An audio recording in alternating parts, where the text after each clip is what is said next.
പൂർണിയ ജില്ലയാണിത്. ഇവിടെ ഈ ബൈസി മണ്ഡലത്തിൽ കഴിഞ്ഞ തവണ വിജയിച്ചത് AIMIM സ്ഥാനാർത്ഥിയായിരുന്നു. അദ്ദേഹം വിജയിച്ച ശേഷം MLA ഒക്കെ ആയി കുറച്ച് കഴിഞ്ഞപ്പോൾ RJDയിലേക്ക് പോയി. RJD അന്ന് 3ാം സ്ഥാനത്തായിരുന്നു ഇവിടെ. इस बार कौन जीतेगा इधर?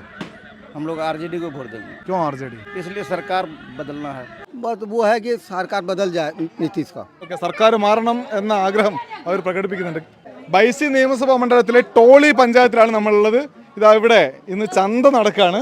പച്ചക്കറിയും മറ്റു സാധനങ്ങളൊക്കെ, പലചരക്ക് സാധനങ്ങളൊക്കെ നമുക്ക് ഇവിടെ കാണാം. കൈസേ कैसे चल रहा है इधर? बढ़िया चल रहा है. शासन अवैसी का. ഒവൈസി അച്ഛാ ഹേ. ഒരു 10 വർഷം മുൻപ് വരെ കാര്യമായ ശേഷിയില്ലായിരുന്ന പാർട്ടിയായിരുന്നു ഇവിടെ AIMIM. പക്ഷെ അവര് കടന്നു വന്നു, സജീവമായ പിന്തുണ അവർക്ക് കിട്ടുന്നുണ്ട്. भाई साहब हम लोग तो भाई अभी अवैसी का लहर चल रहा है. जी जी अवैसी को देंगे हम लोग अवैसी को पतंग छाप को. हाँ अवैसी. आप कितना साल ओवैसी का साथ हैं? 5 साल से. 5 साल से. पहले आप?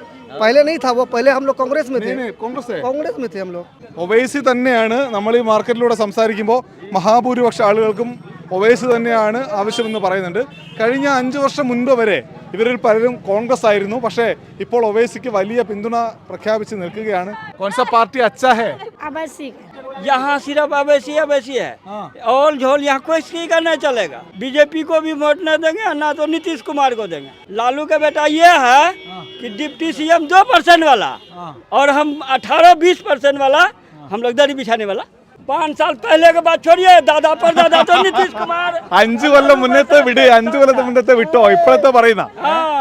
നേരത്തെ ഞങ്ങൾ പല പാർട്ടിയുടെ കൂടെ ഉണ്ടായിരുന്നു. ചിലർ കോൺഗ്രസിന്റെ കൂടെ, ചിലർ ലാലുവിന്റെ കൂടെ, അങ്ങനെ പല പാർട്ടിയുടെ കൂടെ. പക്ഷേ ഇപ്പോ എല്ലാവരും ഒരുമിച്ച് ഒവൈസിയുടെ കൂടെയാണ് എന്ന് പറയുന്നുണ്ട് ഈ ഗ്രാമത്തിലുള്ള ആളുകൾ. ഈ കിഷൻഗഞ്ച് പൂർണിയ മേഖലയിൽ വലിയ ശതമാനം വോട്ട് മജ്ലിസ് പാർട്ടി പിടിക്കും. അതിന്റെ നഷ്ടം മഹാസഖ്യത്തിനായിരിക്കുമെന്ന് കോൺഗ്രസും RJDയും ഒക്കെ കരുതുന്നുണ്ട്. ആ കരുതലിൽ കാര്യമുണ്ട് എന്നാണ് ഇവിടുന്ന് മനസ്സിലാക്കാൻ കഴിയുന്നത്. കഴിഞ്ഞ തവണ ഒറ്റയ്ക്ക് വിജയിച്ച ഈ മണ്ഡലത്തിൽ മാത്രമല്ല, സമീപത്തെ പല മണ്ഡലങ്ങളിലും മജ്ലിസ് പാർട്ടി വലിയ നേട്ടമുണ്ടാക്കാൻ സാധ്യതയുണ്ട് അല്ലേ വൈശാഖെ? ഉറപ്പായിട്ടും. എന്തായാലും അങ്ങനെ ഒരു സാധ്യത ഇവിടെ കാണുന്നു. നമ്മൾ വോട്ടർ സൈക്കിൾ ഡയറി യാത്ര തുടരുകയാണ് ബീഹാറിൻ്റെ ഗ്രാമങ്ങളിലൂടെ.